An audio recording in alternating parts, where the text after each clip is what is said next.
പ്രിയ സഹോദരങ്ങളെ, സഹോദരിമാരെ, ദൈവകൃപയാൽ അനുഗ്രഹീതരായവരെ, ഇന്ന് ഒരു സാധാരണമായ ഒരു ദിവസമല്ല. ഇന്ന് ആകാശം ഭൂമിയെ തൊട്ട ദിവസമാണ്. ഇന്ന് ദൈവം മനുഷ്യനെ അന്വേഷിച്ച് ഇറങ്ങി വന്ന ദിവസമാണ്. ആ ദിനമാണിന്ന്.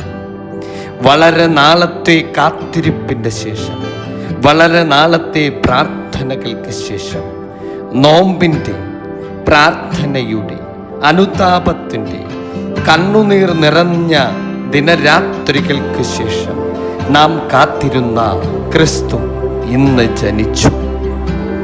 ഈ കാത്തിരിപ്പിൻ്റെ അർത്ഥം നൂറ്റാണ്ടുകളായി മനുഷ്യർ കാത്തിരുന്നു. എപ്പോൾ വരും രക്ഷകൻ? എപ്പോൾ അവസാനിക്കും ഈ ഇരുട്ട്? എപ്പോൾ ദൈവം നമ്മോട് സംസാരിക്കും? പ്രവാചകന്മാർ പറഞ്ഞു, വചനങ്ങൾ എഴുതപ്പെട്ടു, പ്രതീക്ഷകൾ തലമുറകളിലൂടെ പകർന്നു.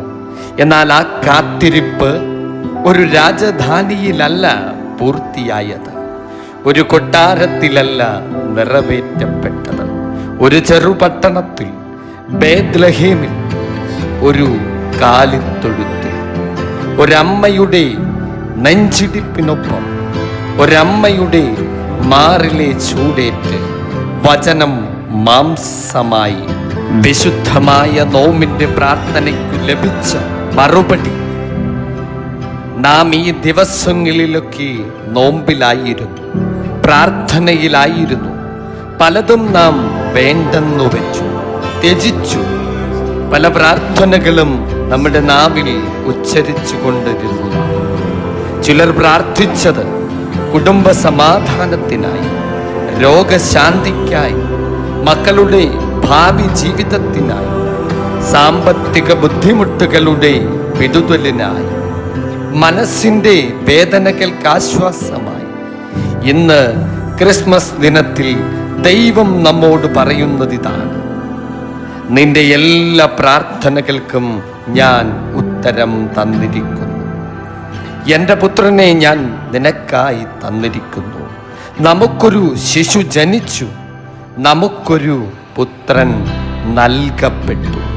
ഒരു ശിശുവായി വന്ന ദൈവം, സർവശക്തനായ ദൈവം ഒരു ശിശുവായി ഭൂമിയിലേക്ക് വന്നു. കരയുന്ന ദൈവം, കൈകൾ നീട്ടുന്ന ദൈവം, അമ്മയുടെ സ്നേഹത്തിൽ ആശ്രയിക്കുന്ന ദൈവം. എന്തിനാണ് അവൻ ഇങ്ങനെ വന്നത്? നമ്മെ ഭയപ്പെടുത്തുവാനല്ല, നമ്മെ കീഴടക്കുവാനല്ല, നമ്മെ അകറ്റുവാനല്ല, നമ്മോട് അടുത്തിരിക്കാനാണ് അവൻ വന്നത്. ഇമ്മാനുവേൽ, അതെ, ദൈവം നമ്മോടുകൂടി. ഇന്ന് ജനിച്ച ക്രിസ്തു ആർക്കു വേണ്ടി? അവൻ ജനിച്ചത് പൂർണ്ണരായവർക്കായല്ല, പാപമില്ലാത്തവർക്കായിട്ടല്ല, വേദനിക്കുന്നവർക്കായി, തളർന്നവർക്കായി, നിരാശയിലായവർക്കായി, തള്ളപ്പെട്ടവർക്കായി. ഇന്ന് അവൻ പറയുന്നത്, ഭയപ്പെടരുത് മകനെ, മകളെ, ഭയപ്പെടരുത്. നീ ഒറ്റയ്ക്കല്ല, ഞാൻ നിനക്കായി ജനിച്ചിട്ടുണ്ട്. നമ്മുടെ ഹൃദയത്തിൽ ജനിക്കട്ടെ. ക്രിസ്മസ് വെറും ആഘോഷങ്ങൾ മാത്രമാകരുത്, വെറും വിളക്കുകളും ആഹാരങ്ങളും കേക്കുകളും മാത്രമാകരുത്. ഇന്ന് ചോദിക്കേണ്ടുന്ന ഏറ്റവും വലിയ ചോദ്യം ഇതാണ്: ക്രിസ്തു എൻ്റെ ഹൃദയത്തിൽ ജനിച്ചു. തൊഴുത്തു തുറന്നപ്പോൾ ദൈവം അകത്തു വന്നു. നമ്മുടെ ഹൃദയത്തിൻ്റെ വാതിൽ തുറക്കുമ്പോൾ അവൻ ഇന്നും അകത്തു വരും. ഇതാ ഞാൻ വാതിലിനരികെ നിന്ന് മുട്ടുന്നു. ഇപ്പോൾ ഒരു നിമിഷം നിങ്ങളുടെ കണ്ണുകൾ അടയ്ക്കും. നിങ്ങളുടെ വേദനകൾ, നിങ്ങളുടെ പേടികൾ, നിങ്ങളുടെ തകർച്ചകൾ എല്ലാം ആ ശിശുവിൻ്റെ മുൻപിൽ വെക്കും. അവൻ രക്ഷകനാണ്, അവൻ സൗഖ്യദായകനാണ്, അവൻ സമാധാന രാജാവാണ്. കർത്താവായ യേശു ഇന്ന് ഈ നീ ഭൂജാതനായത്, അടിയങ്ങൾ അങ്ങേക്ക് നന്ദി കരയേറ്റു. നമ്മുടെ നോമ്പിൻ്റെ പ്രാർത്ഥനകൾക്ക് നീ തന്ന ഏറ്റവും വലിയ മറുപടിയാണ് നിന്റെ ജനനം.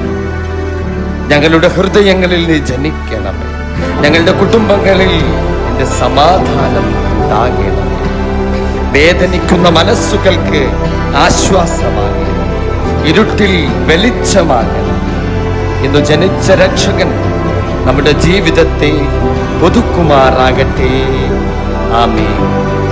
എല്ലാവർക്കും നല്ല ഒരു അനുഗ്രഹപൂർണമായ ക്രിസ്മസ് ആശംസിക്കുന്നു.